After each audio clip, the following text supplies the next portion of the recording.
महाराष्ट्रात काँग्रेसची तब्येत बिघडली आहे अशी टीका शिवसेनेचे आमदार बच्चू कडू यांनी केलेली आहे।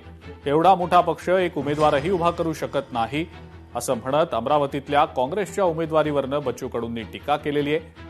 तर शिंदेंच्या शिवसेनेने आपली तब्येत दुरुस्त केली त्याचं आम्हाला समाधान आहे अशा शब्दात खासदार बळवंत वानखडे यांनी पलटवार केला। महाराष्ट्रातच नाही देशातली काँग्रेसची तब्येत बिघडलेली आहे। तुम्ही सांगा का आज राज्यामध्ये 6 विधान परिषदच्या जागा अविरोध होतं विधीच्या, मी बोलायला नाही पाहिजे असं, पण त्या अविरोध होतं म्हणजे काँग्रेस कुठं गायब आहे? एवढा मोठा पक्ष साधा एक आमदार उभा करू शकत नाही, एक उमेदवार उभे करू शकत नाही, उमेदवार केलेल्याला हॉस्पिटलमध्ये भरती राहावं लागतं। याच्यासारखं दुर्दैव म्हणूनच तर लोक आता असं म्हणतात का काँग्रेसपेक्षा आता भाजप आणि शिवसेना बरी। काँग्रेसची तब्येत बिघडली असं म्हणणाऱ्या बच्चू भाऊंची तब्येत, जे की त्यांनी स्वतःच्या पक्षाचे उमेदवार उभे केले होते आणि मुख्यमंत्र्याचं स्वप्न पाहणारे हे बच्चू भाऊ आज दुसऱ्याच्या आश्रयाला गेले।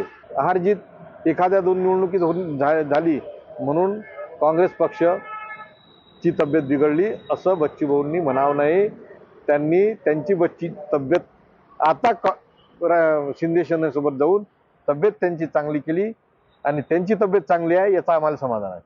मुंबईतल्या पांढऱ्या पट्ट्यांवरनं सुरू असणाऱ्या वादाची सीबीआय चौकशी करा अशी मागणी जैन अल्पसंख्याक आर्थिक विकास महामंडळाचे अध्यक्ष ललित गांधी यांनी केलेली आहे। पांढऱ्या पट्ट्यांवरनं सुरू असणारा वाद हा अनाठायी आणि निरर्थक असल्याचं ललित गांधी म्हणतात।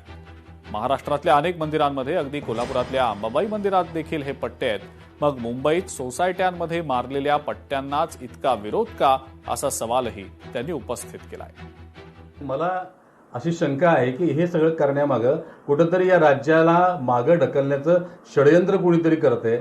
माझी राज्य सरकारला विनंती आहे की याचा सखोल तपास झाला पाहिजे। सीबीआयकडे तपास द्या, कुणाकडे तपास द्या, पण कोणतं षडयंत्र महाराष्ट्रात देशाची आर्थिक राजधानीच नव्हे तर जगातल्या लोकांच्या गुंतवणुकीचं आकर्षणाचं केंद्र बनतंय। ज्या पद्धतीनं मुंबई विकसित होते कुणाला तरी हे खुपतंय आणि कुठंतरी या महाराष्ट्र विकासात मागं जावा म्हणून अशा प्रकारे समाजामध्ये तेढ निर्माण होऊन या ठिकाणचं वातावरण खराब करण्याचा प्रयत्न कुणीतरी करतंय आणि हे थांबवलं पाहिजे।